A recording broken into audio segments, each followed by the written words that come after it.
Cricket में जब भी कोई बॉलर अनयूजुअल एक्शन के साथ में आता है तो वो एक एक वर्ड है जो तुरंत ही ट्रेंड होने लगता है और वो है चकिंग, जिसको कि हिंदी में बट्टा भी कहते हैं, है ना। और अब इसी कंट्रोवर्सी के सेंटर में पाकिस्तान का स्पिनर उस्मान तारिक है। और यकीन मानिए, जब आप उसको फ्री फ्लो में बॉलिंग करते हुए देखेंगे तो आपको ऐसे ही लगेगा कि ज़बरदस्ती का ही 3-4 कदम दौड़ के आ रहा है। जब इसको वहीं पे खड़े होके बट्टा ही मारना है तो ऐसे ही फेंक लेता।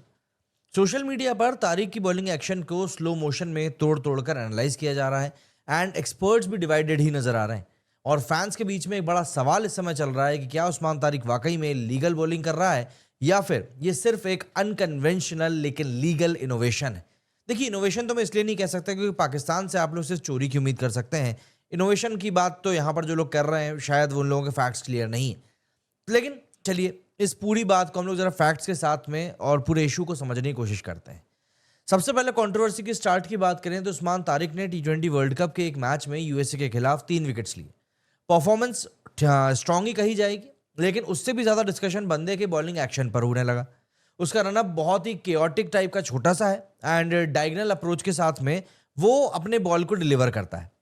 डिलीवरी से ठीक पहले एक नोटिसेबल पॉज भी लेता है एंड इस पॉज के बाद में वो स्लिंग स्टाइल एक्शन से बॉल रिलीज करता है। मतलब जो कुछ लोगों को लसित मलिंगा टाइप का भी लग सकता है या फिर एक अभी और श्रीलंका का बॉलर है ना, उसके जैसा। यानी कि ये एक्शन जो है सोशल मीडिया पर इस समय कंट्रोवर्सी का मेन कारण बन गया है। अब अगर हम लोग आईसीसी के रूल की बात करें तो एक्चुअली लीगल होता क्या है, सबसे पहले रूल क्लियर कर लेते हैं। आईसीसी के अकॉर्डिंग बॉलिंग इलीगल तब मानी जाती है जब बॉलर का जो एल्बो एक्सटेंशन है वो 15 डिग्री से भी ज्यादा का हो। मतलब ये जो हम लोग एल्बो टर्न करते हैं ना, ये 15 डिग्री से अगर ज्यादा टर्न हो रही है तो वो इलीगल है। जो कि कई केसेस में मुथैया मुरलीधरन के साथ पाई गई थी, लेकिन फिर उन्होंने उसके ऊपर काम किया। एंड सईद अजमल की भी पाई गई थी, जब उसने उसके ऊपर काम किया तो उसका करियर खत्म हो गया। अब देखिए, ये कोई विजुअल जजमेंट नहीं होता है, इसका बायोमैकेनिकल लैब टेस्टिंग होता है। इंपॉर्टेंट फैक्ट यह है कि उस्मान तारिक को पाकिस्तान सुपर लीग के दौरान 2 बार रिपोर्ट किया गया था एंड दोनों बार टेस्टिंग के बाद उसके एक्शन को लीगल बता दिया गया। मतलब उसकी बॉलिंग पाकिस्तान के अकॉर्डिंग तो अलाउड है साहब, है ना। अब यहाँ पर क्रिटिक्स सवाल क्यों कर रहे हैं, तो इस कंट्रोवर्सी में कुछ बड़े नाम भी शामिल हुए हैं। अभी रिसेंटली ऑस्ट्रेलिया के कैमरन ग्रीन ने उसके एक्शन को मिमिक करके आउट होने के बाद में इनडायरेक्टली उसको एक चक्कर बता दिया था। इंग्लैंड का बैटर टॉम बैटन भी पहले कंसर्न इसको लेकर रेज कर चुका है। एंड इंडिया के फॉर्मर क्रिकेटर श्रीवत्स गोस्वामी ने एक इंटरेस्टिंग पॉइंट उठाया।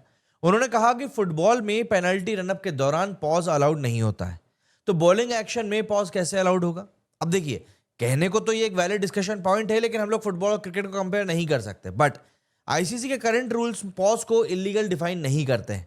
अच्छा, इसके ऊपर अब अश्विन का भी एक बैलेंस काउंटर निकल कर आया है। हाँ, अश्विन ने तारिक के एक्शन को गलत नहीं बताया। दरअसल अश्विन ने इस डिबेट में एक डीपर पर्सपेक्टिव दिया।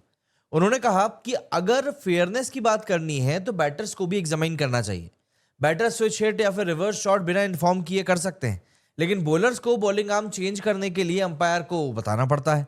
मतलब क्रिकेट रूल्स ऑलरेडी बैटर्स को ज्यादा फ्लेक्सिबिलिटी दे ही रहे हैं।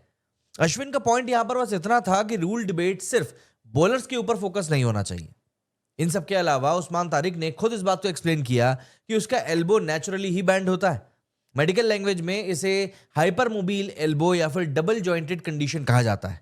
ये इंटेंशनल थ्रोइंग नहीं है, ये नेचुरल बॉडी स्ट्रक्चर है। लेकिन फिर बात ये आ जाती है कि अगर आपका हाथ नेचुरली ही सीधा नहीं हो पा रहा है तो फिर सीधे हाथ वाली बॉल करने का मतलब ही कोई नहीं रह गया। क्रिकेट के इतिहास में ये पहली बार नहीं हो रहा है। मुथैया मुरलीधरन को भी सिमिलर एक्यूजेशंस फेस करने पड़े थे, बट साइंटिफिक टेस्टिंग ने उनको लीगल प्रूफ किया था एंड वो टेस्ट क्रिकेट के हाईएस्ट विकेट टेकर भी बने थे।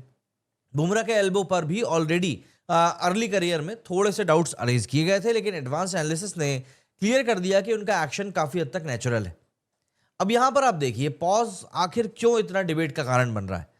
तारिक का पॉज सिर्फ विजुअल ट्रिक नहीं है, आप समझिए। टी20 फॉर्मेट में बैटर्स टाइमिंग के ऊपर डिपेंड करते हैं। पॉज बैटर के रिदम को डिस्टर्ब कर देता है एंड एक तरह का डिसेप्शन क्रिएट करता है। एंड क्रिकेट में डिसेप्शन अलाउड है जब तक कि वो रूल्स के अंदर हो। मुझे पर्सनली ऐसा लगता है कि ये कंट्रोवर्सी एक बिगर मॉडर्न प्रॉब्लम को हाईलाइट करती है। आजकल स्लो मोशन क्लिप्स और स्क्रीनशॉट्स के बेसिस पर जजमेंट किया जाता है, लेकिन आईसीसी साइंटिफिक बायोमेट्रिकल टेस्टिंग पर डिसीजन लेती है। एंड यही कारण है कि सईद अजमल जैसे बॉलर जो कि एक समय पर बहुत अच्छी बॉलिंग किया करते थे, उनका करियर तक खत्म हो गया।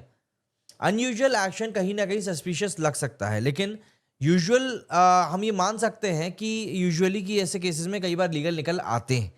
ये तो देखिए, तारिक का जो एक्शन है वो डिफरेंट ज़रूर है, कंट्रोवर्सी भी है, लेकिन आईसीसी जब तक उसको लेकर कोई क्वेश्चंस रेज नहीं करती तब तक कुछ भी बोलना ठीक नहीं होगा।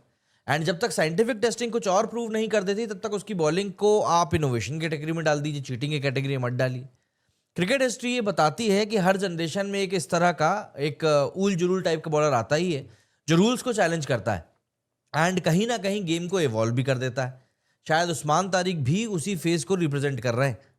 अब इसके ऊपर आपका क्या मानना है? अनयूजुअल बॉलिंग एक्शन क्रिकेट के लिए थ्रेट है या फिर इनोवेशन का साइन है? कमेंट में जरूर बताइएगा।